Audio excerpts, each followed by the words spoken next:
अब देखो बच्चों, जो 11th के बच्चे हैं, कॉम्प्लेक्स नंबर हमारी 5th एक्सरसाइज चल रही थी, 5वीं एक्सरसाइज प्रश्नावली कॉम्प्लेक्स नंबर। मैंने आयोटा के मान निकालने आपको बता दिए थे, फाइंड करने कि आयोटा स्क्वायर का मान मैंने बताया था आपको, आयोटा का मान √-1 होता है। तो आयोटा स्क्वायर का मान क्या बताया था मैंने? -1। आयोटा स्क्वायर का मान क्या बताया था मैंने? -1 बताया था। तो उसी प्रकार कॉम्प्लेक्स नंबर में समिश्र संख्या में सभी मान मैंने बता दिए थे।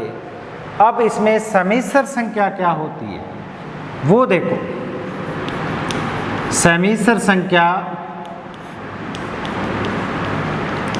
कॉम्प्लेक्स नंबर,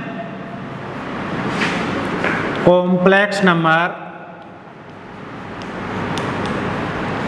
समिश्र संख्या को कैपिटल Z से व्यक्त करते हैं। कैपिटल Z वास्तविक संख्या प्लस काल्पनिक संख्या दोनों होती है। समिश्र संख्या है वो क्या होगी? वास्तविक संख्या प्लस काल्पनिक संख्या दोनों होगी। वास्तविक संख्या प्लस काल्पनिक संख्या, वास्तविक संख्या प्लस काल्पनिक संख्या, रियल नंबर और इमेजिन पार्ट, रियल नंबर और इमेजिन नंबर्स। तो वास्तविक संख्या को A प्लस काल्पनिक संख्या वो होती है जिस संख्या के साथ आयोटा लगा होता है। A प्लस आयोटा B के रूप में व्यक्त किया जाता है। ये मैंने पहले भी बताया आपको। कॉम्प्लेक्स नंबर Z समिश्र संख्या को Z से व्यक्त करेंगे, वास्तविक संख्या प्लस काल्पनिक संख्या। तो A plus iota B, A plus iota B। Iota वो होती है जिस संख्या के साथ आयोटा लगा होती है, वो संख्या काल्पनिक होती है। जैसे 2 + 3 आयोटा है, समिश्र संख्या है। 2 + 3 आयोटा, 2 + 3 आयोटा एक समिश्र संख्या है। 2 + 3 आयोटा है क्या है? समिश्र संख्या। तो Z बराबर 2 + 3 आयोटा। तो रियल पार्ट ऑफ Z और ये होता है इमेजिन पार्ट ऑफ Z। वास्तविक भाग 2, काल्पनिक भाग जिस संख्या के साथ आयोटा लगा होता है वो भाग क्या होता है? काल्पनिक होता है।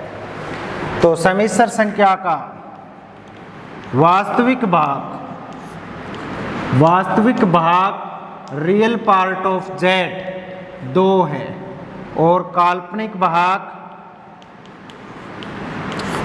इमेजिन पार्ट ऑफ Z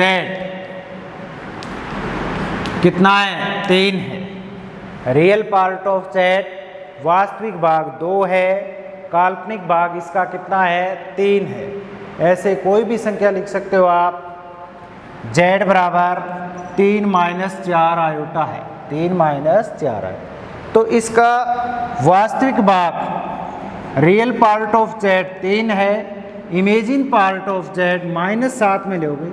ऐसे भी लिख सकते हो इसको 3 प्लस आयोटा -4। ठीक है। तो इसका वास्तविक भाग रियल पार्ट ऑफ Z 3 है, इमेजिन पार्ट ऑफ Z काल्पनिक भाग कितना है? -4 है। वास्तविक भाग समिश्र संख्या का रियल पार्ट ऑफ Z 3 और काल्पनिक भाग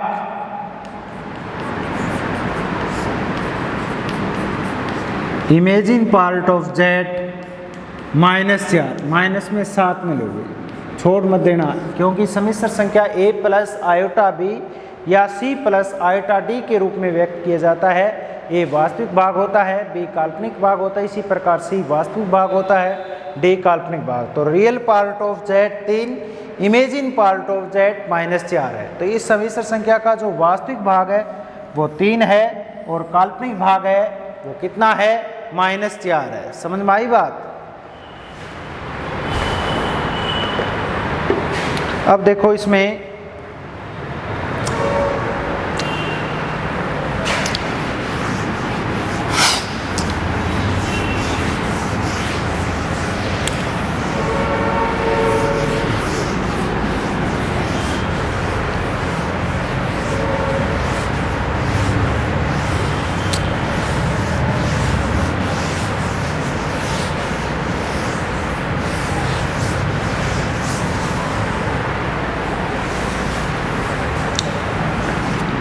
सभी वास्तविक संख्याएं एक समिश्र संख्या होती है, सभी काल्पनिक संख्याएं भी एक क्या होती है, समिश्र संख्या होती है।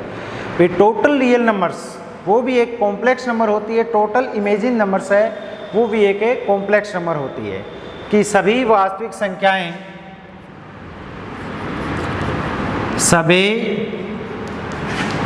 वास्तविक संख्याएं समिश्र संख्याएं होती हैं, इनको समिश्र संख्या के रूप में लिखा जा सकता है।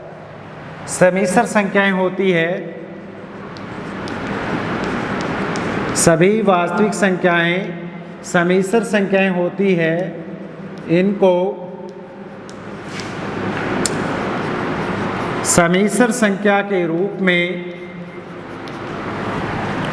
समिश्र संख्या के रूप में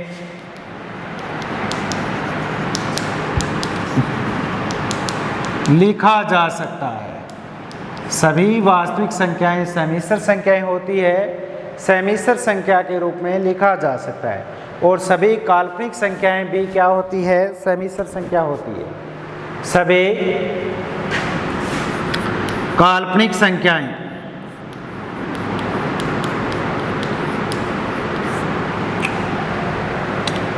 सभी काल्पनिक संख्याएं समिश्र संख्याएं होती है,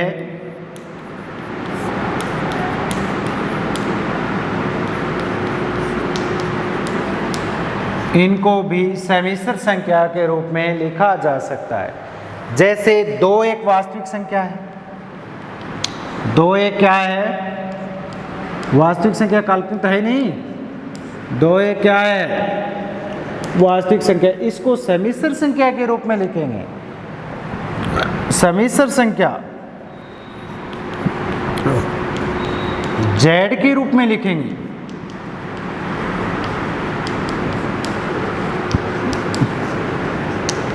समिश्र संख्या Z के रूप में लिखेंगे तो इसको कैसे लिखेंगे कि 2 प्लस आयोटा 0, 2 प्लस आयोटा 0। वास्तविक भाग 2 है, काल्पनिक भाग इसका क्या है, 0 है। ये वास्तविक भाग 2 है और काल्पनिक भाग क्या है, 0 है। कि रियल पार्ट ऑफ Z 2 है और इमेजिन पार्ट ऑफ Z 0 है। वास्तविक भाग 2 और काल्पनिक भाग 0। ठीक है। जैसे -5 एक वास्तविक संख्या है, -5 एक वास्तविक संख्या है, तो इसको समिश्र संख्या के रूप में क्या लिखेंगे, -5 प्लस आयोटा 0, -5 प्लस आयोटा 0। तो इसका वास्तविक भाग क्या है, -5 है और काल्पनिक भाग क्या है, 0 है। कि real part of Z -5, imagine part of Z 0 है। तो रियल पार्ट ऑफ Z -5 है और इमेजिन पार्ट ऑफ Z क्या है, 0 है। वास्तविक भाग -5, काल्पनिक भाग 0। और ले लो √3 है या √5 है, वो एक वास्तविक संख्या ही तो है तो एपरी में √5 एक वास्तविक संख्या है।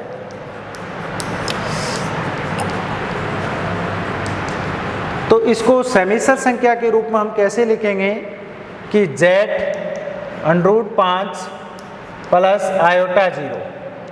तो इसका real part of Z √5, imagine part of Z 0 है। क्या है, 0 है। कोई भी ले लो। और अगर काल्पनिक वाली है, जैसे 3 आयोटा है, 3 आयोटा एक काल्पनिक संख्या है, 3 आयोटा एक काल्पनिक संख्या है ना, काल्पनिक संख्या। तो इसको हम Z समिश्र संख्या के रूप में भी लिख सकते हैं। Z बराबर 0 प्लस 3 आयोटा। तो इसका रियल पार्ट ऑफ Z 0 है और इमेजिन पार्ट ऑफ Z 3 है। इमेजिन पार्ट कौन सी होती है? जिस संख्या के साथ आयोटा लगा होता है। तो वास्तविक भाग तो 0 है और काल्पनिक भाग क्या है? 3 है। तो इसका ऐसे लिख सकते हैं, कोई भी हो, जैसे -2 आयोटा है। क्या है? -2 आयोटा। तो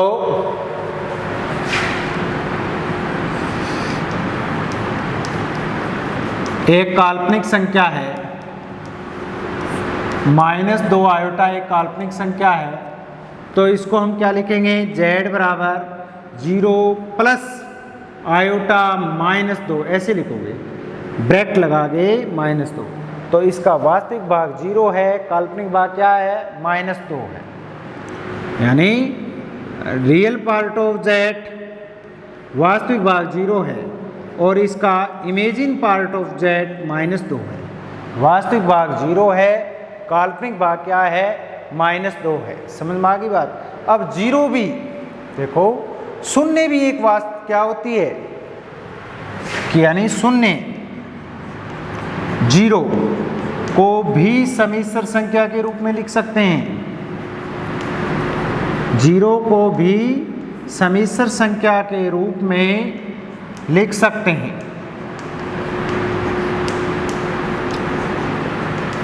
जीरो को भी एक समिश्र संख्या के रूप में लिख सकते हैं। कैसे? z बराबर 0 प्लस आयोटा 0, 0 प्लस आयोटा 0। तो 0 है वो रियल पार्ट ऑफ z है और ये 0 है वो इमेजिन पार्ट ऑफ z है। वास्तविक भाग 0 और काल्पनिक भाग क्या है? 0। तो ऐसे समिश्र संख्या, सभी वास्तविक संख्याएं समिश्र संख्या होती है, सभी काल्पनिक संख्याएं भी समिश्र संख्या होती है। ठीक है। अब देखो, दो समिश्र संख्याओं योगफल, घटाव, गुणनफल, भागफल कैसे करते हैं वो देखो।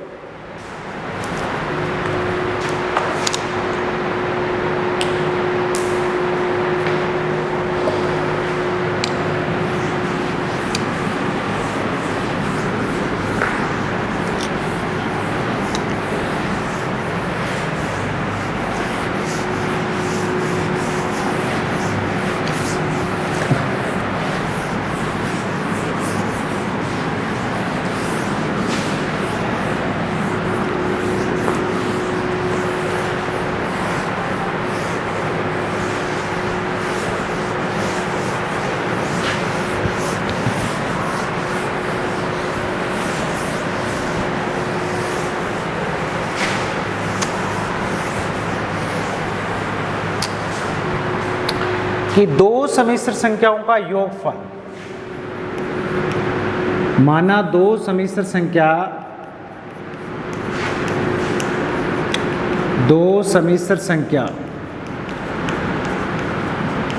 माना दो समिश्र संख्याएं z1 बराबर a प्लस आयोटा b और z2 c plus iota d ले ले। a प्लस आयोटा b माना दो समिश्र संख्याएं z1 बराबर a प्लस आयोटा b और z2 बराबर c प्लस आयोटा d ले लें। दो समिश्र संख्याओं का योगफल कैसे करते हैं? z1 plus z2। तो देखिए,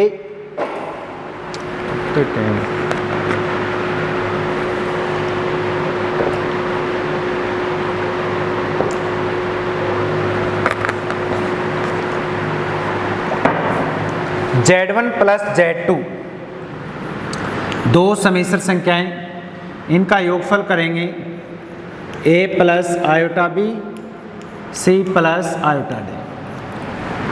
तो z1 प्लस z2 वास्तविक भाग एक साथ, काल्पनिक भाग एक साथ। वास्तविक भाग इसका एक साथ और काल्पनिक भाग क्या कर लेंगे? एक साथ।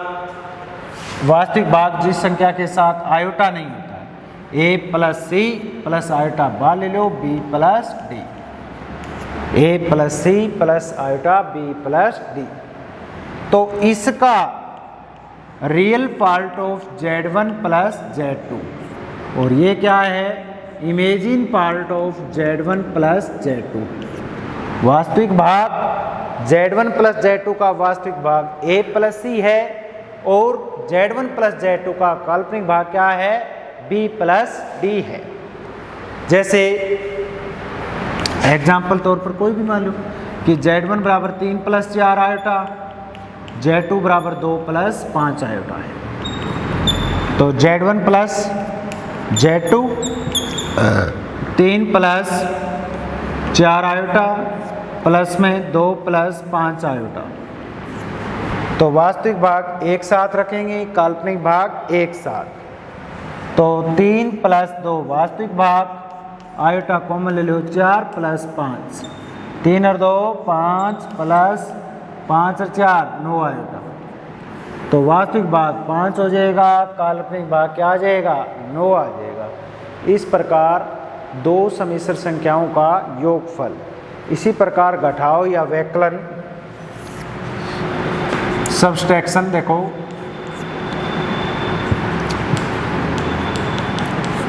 Z1 minus Z2, Z1 minus Z2, तो A plus iota B, A plus iota B minus C plus iota D, A plus iota B minus C plus iota D।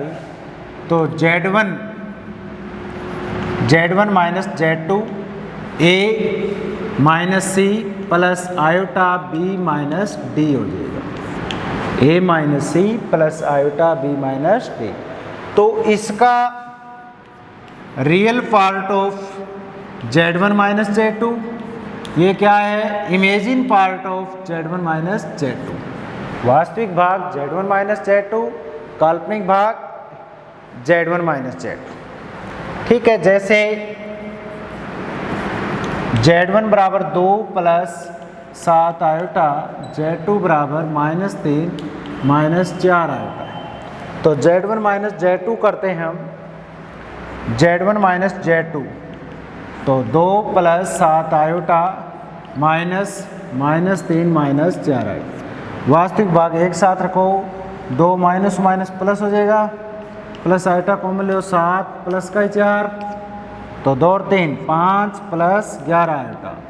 तो ये तो क्या आ जाएगा, real part of Z1 minus Z2, 11 क्या आ जाएगा, imagine part of Z1 minus Z2। Exam में पूछ लें कि Z1 माइनस Z2 का वास्तविक भाग क्या है, 5 है, और Z1 माइनस Z2 का काल्पनिक भाग क्या है, 11 है। इस प्रकार कर लोगे तो वास्तविक भाग 5 है और काल्पनिक भाग 11। अब देखो दो समिश्र संख्याओं का गुणनफल कैसे करते हैं।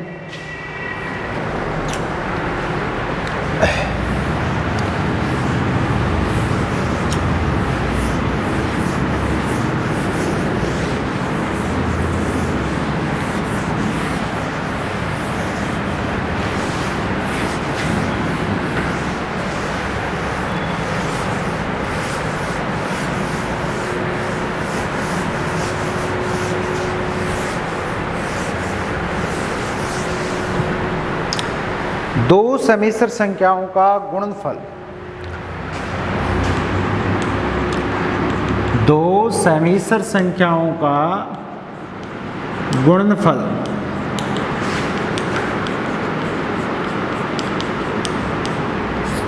कि Z1 बराबर A प्लस आयोटा B और Z2 बराबर C प्लस आयोटा D, कि माना Z1 बराबर A प्लस आयोटा B और Z2 बराबर C प्लस आयोटा D। तो Z1 डॉट Z2